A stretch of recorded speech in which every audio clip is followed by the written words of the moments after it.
When there's some gathering of people, and we say, well, this is a great day, what a wonderful picnic, or whatever it is we're having, it's a pity somebody didn't bring a camera.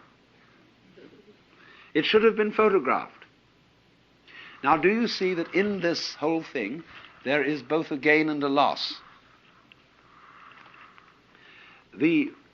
One school of people are saying it should be photographed. The other school of people are saying, let go of it. When you go around, we had so much experience of this in Japan because all our students brought cameras and were constantly photographing things. And I had a camera and I was constantly photographing things, but I felt that so long as I had a camera with me, I was somehow distracted from actuality. I had a little box with which I went around grabbing life.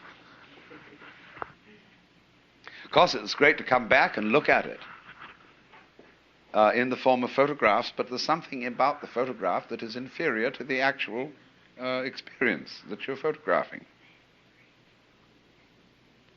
So the duplicity in all this is, you see, one school of religious people say, let it all go, don't be attached.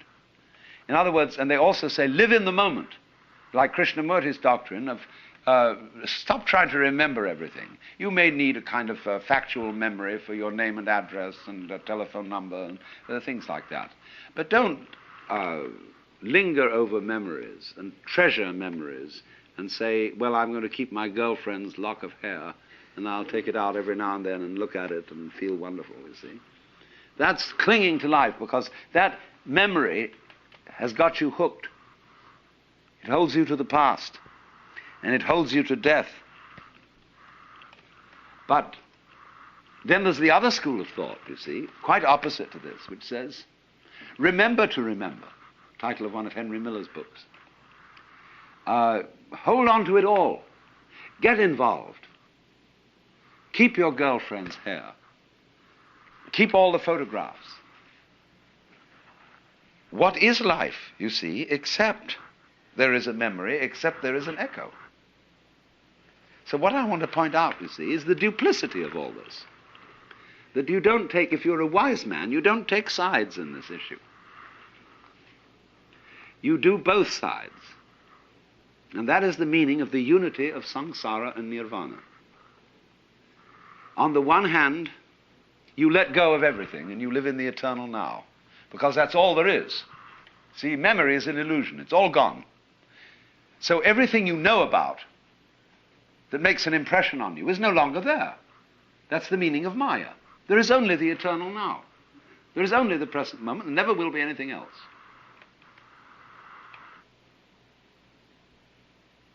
Because even what you're remembering is happening in the present. The memory is in the eternal now, isn't it? See? So it's all really absolutely here. But on the other hand, what fun to drag it out and to make it echo and to get involved and to fall in love and to become attached. Once R.H. Blythe wrote and said to me, I may have told some of you this story before, he wrote me a letter and said, what are you doing these days? As for me, I am abandoning all kinds of satori and enlightenment, and I'm trying to become as deeply attached to as many people and as many things as possible. Because these are the two sides, see? So, the thing is this. It's just like riding a bicycle. It's a balance trick. You suddenly find yourself falling over one way, well, you balance that, you turn into that direction, and you stay up. And so in the same way, when you find yourself becoming too attached to life, you correct that with the realization that there is nothing except the eternal now. Then when you feel that's all right now, you see, you're safe again, this is the only the eternal now, once more you go and get attached. Or you get involved, you get concerned about some enterprise, social, political, amorous, familial, scholarly, artistic, whatever it is, you get involved. And the two always go together. So this is the meaning of this symbolism. You may feel, as you think these things over, that you are almost on the verge of going mad. I sometimes feel that when I get involved in the sort of contemplative state. It is so weird and so far out that I think I'm going to lose my mind. But don't worry. You see, just like being dead, just like just let go and swing with it, because it'll always bounce. And what gives you the sense of going mad is that you think you're not in control, and that it's all lost and someone else is going to take over, or something else is going to take over. Well, of course it has to, because like you say, when you've driven long enough in the car, you say to your wife, will you drive for a while, please? You want relief.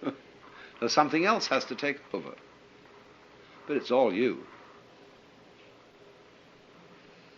So do you see that how the nature of being is constructed in this extraordinarily fascinating way?